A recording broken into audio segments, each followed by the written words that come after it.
Office దగ్గర నుంచి kidnap చేశాడు. ఆడి స్లిప్ ఇచ్చి వచ్చా.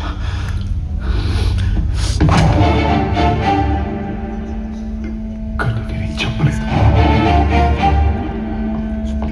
చెప్పనంత కాదు, వాడికి తోడక్కర్లేదు.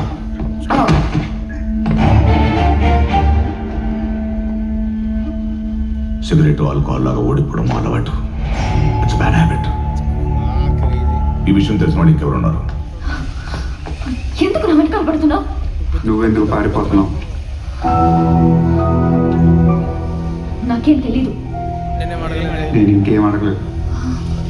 ప్రొఫెసర్ పోతాడని నీకు ముందే తెలుసు. అందుకే నువ్వు ఆ రోజు కారెక్కలేదు. వాళ్ళతో ఎవరున్నా పోతారు. ఎందుకు? 1,00,000 కోట్లు పోతుంటే చూస్తూ ఊరుకుంటారా? ప్లాస్టిక్ ఫ్యాక్టరీ 1,00,000 కోట్ల. Plastic factory is small thing.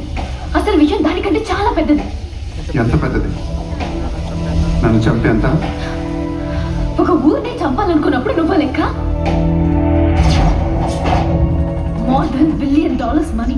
10 corporate కంపెనీలు, 100 మంది ఎంపీలు, మినిస్టర్లు, జీకే అందరూ కలిసి పండిన బలం. ఇదంతా జగానికి తెలిసే లోపు ఈ రాష్ట్రం నుంచి ఓ ఊరిని తుడిచేస్తారు. అసలు ఈ ఇష్యూ 7 నెలల క్రితం గిడిదవాల అనే విలేజ్ లో మొదలైంది. జైసల్మేర్ నుంచి వెళ్ళిపోతూ డాక్టర్ పరాంజీ నేను అక్కడ ఆగాం. అదే రోజు రాత్రి అక్కడ దేవుడి ఊరేగింపు జరిగింది. అక్కడున్న కృష్ణుడి విగ్రహం పరాంజీని బాగా అట్రాక్ట్ చేసింది. దాన్ని టెస్ట్ చేయడానికి ఆ ఊళ్ళో ఉన్న దిలావర్ సింగ్ అనే అతను మాకు హెల్ప్ చేశాడు. అది కాపర్ కాదు, బ్రాంజ్ కాదు. దాన్ని స్క్రేప్ చేసిన తర్వాత తెలిసింది అది ఇరిడియం. బంగారం కంటే విలువైంది, ప్లాటినం కంటే బలమైంది, రేరెస్ట్ అండ్ టఫెస్ట్. కొన్ని లక్షల సంవత్సరాల క్రితం ఆకాశం నుంచి కింద పడ్డ ఆస్ట్రాయిడ్ ఢీకుంటే తయారైన లోహం. ఇది ఎంత టెంపరేచర్ అయినా తట్టుకోగలదు. దీని శాటిలైట్స్ లోను, న్యూక్లియర్ వార్ హెడ్స్ లోను వాడతారు. ఇది కాపర్ లో కలిసినప్పుడు కొన్ని విచిత్రమైన లక్షణాలు చూపిస్తుంది. ఒకప్పుడు ఈ మెటల్ రాజస్థాన్ లో దొరుకుండాలి. దాంతోనే ఆ కృష్ణుడి విగ్రహం తయారు చేశారు. It travels all the way from Madhya Pradesh, Odisha, Ghati and final గా నార్థర్న్ ఆంధ్రప్రదేశ్ లోని పాలి అనే విలేజ్ కింద సెటిల్ అయింది. 2 కోట్లు ఖర్చు పెట్టి మీ రీసెర్చ్ ప్రోగ్రామ్ స్పాన్సర్ చేస్తే 1,00,000 కోట్ల విలువైన ఇన్ఫర్మేషన్ ఇచ్చారు. Thank you branch. ఈ విషయం ఇంకెవరికి చెప్పొద్దు. ఇక్కడితో మర్చిపోండి. How can I do that, sir? This is the property of the government. It can change the face of the economy. వాళ్ళకి తెలియాలి. తెలిస్తే నాకేమిస్తారు? తవ్వే కాంట్రాక్టా? నాకు మొత్తం రేడియం కావాలి. It's illegal. ఈ రీసెర్చ్కి డబ్బు ఇచ్చింది నేను. అందుకే మీకు కాపీ ఇచ్చాను. నన్ను ఇరిటేట్ చేయొద్దు బ్రాంచే. బతకాలనుకుంటే ఈ విషయం ఇక్కడితో వదిలే.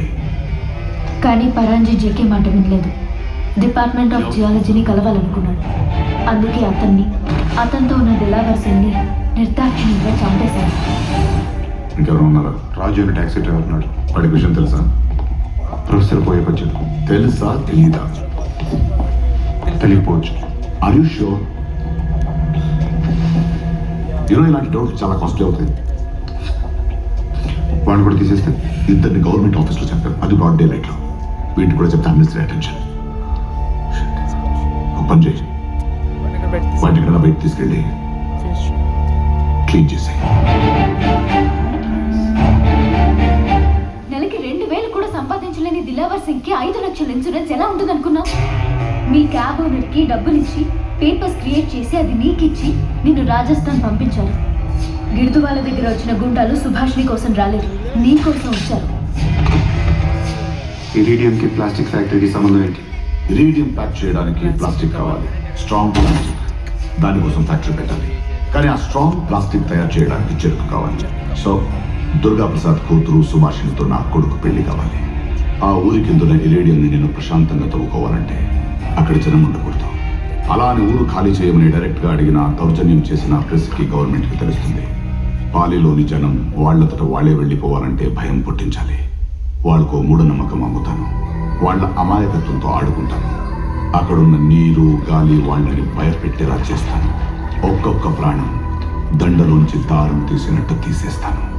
అప్పటి నుంచి పాలి పక్కనున్న ఫ్యాక్టరీలో విష పదార్థాలు కలిపి అక్కడున్న నదిలో వదిలారు. అది తాగి జనం చావడం మొదలుపెట్టారు. ఆ ఊరు శ్మశానం అయ్యే వరకు అక్కడికి డాక్టర్లు రారు, మందులు రావు, వచ్చినా ఉండవు. వాళ్ళు మైనింగ్ స్టార్ట్ చేసే టైంకి పాలి ఖాళీగా ఉంటుంది. నువ్వు వచ్చేదాకా అంతా అనుకున్నట్టే జరిగింది. ఆ ఊళ్ళో ఒక్కసారి మైనింగ్ స్టార్ట్ అయితే జీకే నాకు 100 కోట్లు ఇస్తాను.